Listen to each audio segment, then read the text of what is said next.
Summary of the book of Genesis. Genesis has introduced us to the Creator-Redeemer God who graciously gives mankind a garden temple in which to serve God and from which to extend the worship of God throughout the earth.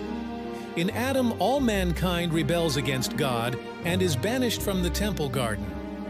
Prior to banishment from the temple garden, a promise is given of a second Adam, who would not succumb to Satan's temptation and would finally defeat Satan.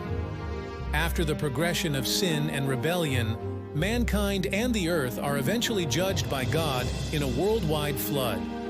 Consequently, after the flood, Noah and his descendants are given the renewed kingdom responsibility in a new world, but they also fail to extend the worship of God, choosing instead to congregate at Babel. Again, the world is judged, this time through dispersion. God then chooses Abraham and his descendants to be the family through which the worship of God will be extended throughout the world and through which the nations of the world will be reunited in worshiping God. The storyline of Abraham's family keeps the reader wondering whether they will be the people who will extend the worship of God throughout the earth and unify the nations in the worship of God. The story unfolds with moments of success in their being the people who carry out God's purposes, but also includes too many moments of forgetfulness, neglect, and outright rebellion against God's purposes.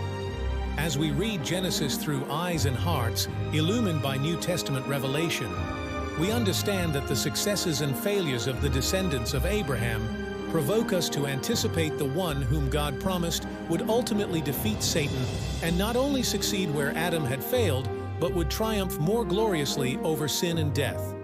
Through this one, the worship of God would be extended through the earth and the nations of the world would be unified in their worship of God.